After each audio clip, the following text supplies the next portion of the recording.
l'alcool, c'est mortel. Et moi, bon, là, 3-4 fois, voilà, maintenant, petit à petit, je m'y fais. Il y a des moustiques, il y a des mouches. Ah ouais, mais qu'est-ce que tu veux, là, c'est Espigoule complet. Hein. Là, quand tu passes près des moutons, tu as des moustiques au moins de 8 kilos. Bon, il faut savoir les éviter aussi. Hein. Mais là, c'est que de la descente. Hein. Le gros problème, quand tu es vu à l'extérieur, enfin en dehors d'ici, en dehors de la région, on pense toujours qu'on est dans une espèce de théâtralité surjouée.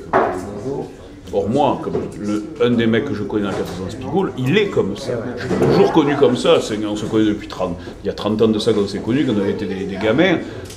Il est naturellement comme ça. Je veux dire, le type, il construit pas un personnage. À la limite, il est peut-être au bout de sa performance d'acteur. Il joue son propre rôle à la fin. Et c'est possible. Enfin, je suppose que le regard que les gens d'autres régions, enfin dans le Nord, qui ont tout autre rapport à la parole, à la gestualité, au mode d'expression, voient ça comme un truc de pagnolade. Je vais me mettre franc avec toi. Moi, quand il est sorti, les 4 saisons d'Espigoule, il était au cinéma à la côté. J'ai dit, gars, ça c'est ce truc, encore en plein pagnolade et tout. C'est Jackie du bar la peine. Non, va le voir, je l'ai vu, c'est trop bien, c'est pas du tout une pagnolade et tout. Effectivement, j'étais le voir, je me suis régalé. Et c'est vrai qu'il y a cette gestualité. Et là, je dis bien la gestualité, c'est-à-dire la façon d'occuper l'espace, avec les mains, le regard, une espèce de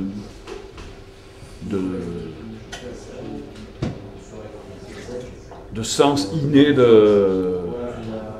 du récit, tu vois. Le récit, c'est pas simplement des mots qui ont un sens, c'est ce qui nous relie à la tradition de la commedia dell'arte, peut-être.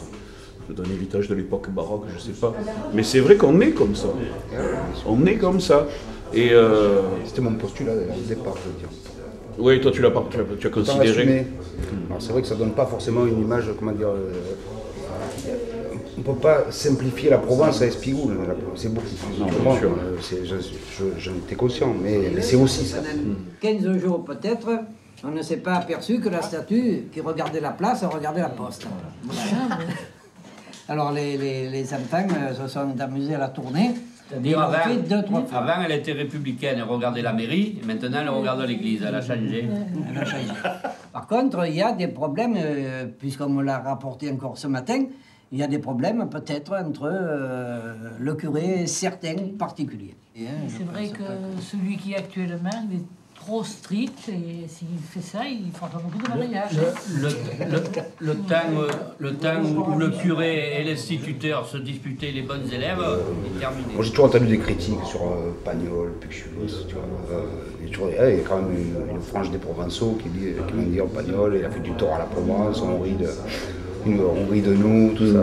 Et en même temps, moi, Pagnol, ce que je voyais quand j'étais gosse, je voyais le témoignage, je voyais mon grand-père, mes arrière-grands-parents, quoi, tu vois, j'avais l'impression d'être dans un documentaire.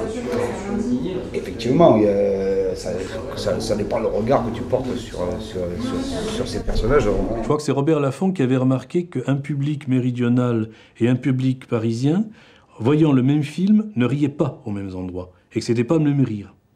Et que pour un méridional qui voit la trilogie, il y a des éléments de gestuel, des éléments de langage, des éléments de situation, de mentalité aussi sur les questions familiales, qui sonnent familières, qui sonnent vraies, qui établissent donc une connivence qui n'existera pas avec un public non méridional, qui lui verra beaucoup plus les aspects comiques les plus superficiels. Et donc je crois qu'il y a effectivement de rire. Et la grande habileté de Pagnol, c'est de jouer sur les deux tableaux. Sûr qu'après le succès de son œuvre, il fait que ça génère des hypnotiques, où ça les envenime, ça les ancre encore plus. Et au Café du Cours d'Espigoule, avant que je tourne le film, déjà quand il joue aux cartes, il joue à la partie de cartes de Pagnol. Je sais, ouais. Il joue à ça. Alors, ou on ne l'assume pas, on dit bah, ça n'existe pas, c'est pas vrai, ou alors bon, on en rit. Et il y a quand même, moi je crois beaucoup à l'autodérision. C'est un des traits de caractère des méridionaux, des provençaux en particulier, c'est l'autodérision.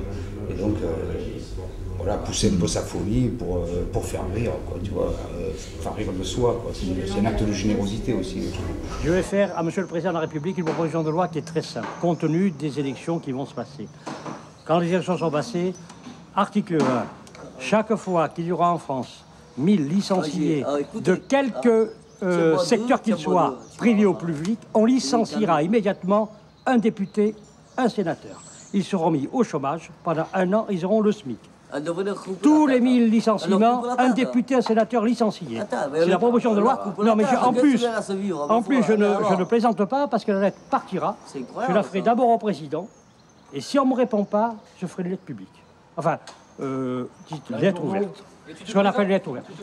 Non, je ne me présente pas parce que de toute façon... Tu te présentes, je vote pour toi. Mais je serai battu. Deuxièmement,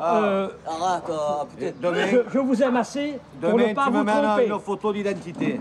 Je me demanderai de la faire agrandir, de mettre le slogan et je t'écrirai un discours. Je ne peux pas mieux faire. Ça marche. Je t'ai pas dit que j'allais coller, je te tire les affiches. C'est trop bon comme il parle, on dirait un livre, c'est trop bon. Aperto libro, mon cher. Non, c'est trop beau. Voilà. Jacques, ça le coup de licenciement, toi tu es complètement à côté de la plaque. Comment? Tu es complètement à côté. Et le mec, s'il licencie quand même, un peu cher, le patron, le pauvre patron. Et il travaille tout seul? Mais tu n'as rien compris à ce que j'ai raconté. Je n'étais pas là au début. On commence on dit... Voilà, après, forcément que sur un public, tu prends 10 personnes dans le midi, il y en a toujours un qui va dire « Ah, mais qu'est-ce qu'ils vont penser de nous à Paris? Ils vont croire qu'on ne se lave pas, ils vont croire que... » J'ai entendu un vieux Philippe une fois, une production. On se lave pas? Pourquoi il se... Parce que tu sais, il y en a un qui n'aime pas se laver dans le film. Ah ouais, je me rappelle, ça fait un moment. Qu'est-ce qu'ils vont dire à Paris? On s'en fout. Quand je vois l'eau dans la douche, là, je rentre, tu sais, moi il y a le rideau, là, je rentre dedans, là, oh putain. Bon, je me coupe la respiration, oh, je passe dessous d'un coup, là. Alors elle descend, là, je la sens, ça me plaît pas. Ouais. Moi je me lave vite, un peu tout ce qu'il faut se laver, et après j'arrête. Vite je sors. Le dessous des bras, un peu entre les jambes. En plus, moi j'ai du cul, tu vois. Regarde la tête, là. Ça graisse pas. Il y a des mecs, ils n'ont pas de cul, ils se lavent pas 3 jours et on dirait qu'on leur a balancé du flan sur la gueule, c'est ce que c'est collé. Moi non, tu vois. Moi je peux rester 2-3 semaines, ça me lave la tête. En plus je pue pas. Ça. Bon, il faut vite le dire. Hein. Non, moi si tu veux, Pagnol, voilà, il y a 2 choses. Je faisais la partie de cartes, bon, la plaine je la vois tous les jours. Ils jouent c'est un bar de contrée, tu vois, je joue beaucoup à la contrée. Mais tu les vois, tu te dis, le mec qui n'est pas d'ici, ils vont se filer, ils vont se battre. Et non, 30 secondes après, ils sont là au comptoir à boire le jaune, en se donnant des grandes claques dans le dos, en rigolant. Moi, je sais que les premières fois que je suis monté dans le Nord, à l'époque, j'ai eu une aventure avec une Bretonne, j'étais au milieu de tous ces gens là-bas, ils me regardaient comme un fou furieux. La façon dont je m'emportais, dont ça démarrait, puis après, 5 minutes après, c'était déjà oublié. Hein, ils me regardaient comme un fou. Bon, ça, si tu veux, cette théâtralité, elle existe, et moi, de toute façon, je l'assume. C'est pas ça que je reprocherais à Pagnol. Ce que je reprocherais à Pagnol, pour ce qui est de la trilogie, tu vois, donc qui se passe à Marseille, hein, je parle de ça. C'est que... Voilà, c'est très ciblé quand même, tu vois. Il nous montre quand même un milieu de gens de la petite bourgeoisie, puisque l'un est patron de bar, l'autre c'est un maître voilier, là. Tu vois, c'est déjà... Il nous montre, d'ailleurs c'est pas par hasard s'il nous montre le quai de Riveneuve, tu vois, qui est un peu la partie déjà de Marseille, qui tombe un peu déjà en désuétude, là où il y avait les entrepôts mais qui sont déjà plus occupés, tout ça. Il ne montre pas l'autre partie, celle qui sera détruite en 1943, en particulier la partie qu'on appelle la petite Naples, tu vois. Donc déjà il ne montre pas les immigrés, il ne montre pas le monde ouvrier. Il a fait un choix très précis et qui est un choix politique. Ça c'est voilà, donc il constitue une image de Marseille qui est quand même qui identifie par ailleurs tous les habitants de la ville, et qui en fait ne concerne qu'une partie des habitants, et une partie très socialement. Si tu filmes les Napolitains de l'autre côté des quartiers détruits en 1943, les quartiers du Vieux-Port, c'est déjà, ou même les vieilles familles provençales de Saint-Jean, c'est déjà une autre gestualité, qui est toujours aussi exotique pour les Parisiens, attention. Mais peut-être qu'il préférait se moquer un peu de ça. Ma foi. Non, mais moi, c'est un peu ça que je reprocherais. Après, bon, si ça se greffe quand même sur le canevas global, c'est quand même du tas de boulevard. Hein. Votre œuvre est parsemée de personnages pittoresques. Mais des personnages pittoresques en Provence, vous avez dû en rencontrer souvent. Bien entendu, mais les gens qui sont dans mes films, ce sont exactement des gens qu'il y a dans la vie en Provence. Ils ont cette bonne humeur, ils ont ces façons de se disputer qui n'aboutissent jamais à une tragédie. Au fond, je n'ai écrit et je n'ai tourné que ce que j'avais vu. Pagnol a rayé sur le théâtre et sur le cinéma français pratiquement de 1929 à 1939. Il y a 10-12 ans de gloire marseillaise qui correspond en même temps d'ailleurs avec l'époque des congés payés, ce qui fait qu'on offre le soleil par-dessus. Mais tout ça, c'est un amusement de premier mouvement. Le deuxième mouvement, c'est tout le négatif qui en reste dans l'esprit des gens. C'est-à-dire pastis, boule, aioli, bouillabaisse, magouille, manque de sérieux, superficialité. C'est surtout là, c'est pas bon le fait de voir la trilogie de Pagnol elle-même qui a fait du mal. C'est la diffusion qu'elle a donnée, l'ampleur qu'elle a fait prendre à cet endotype. C'est la multiplication de cartes postales et d'histoires marseillaises qu'elle a engendrées. Ensuite, il y a une chose, si tu veux, et que Pagnol ne pouvait pas ignorer, puisqu'il a créé au départ, avant que ce soit tourné au cinéma, ça a été créé comme pièce de théâtre de boulevard à Paris, il l'a créé donc à Paris. Il l'ignorait pas, puisqu'il a fondé le succès de ses pièces sur ça. C'est que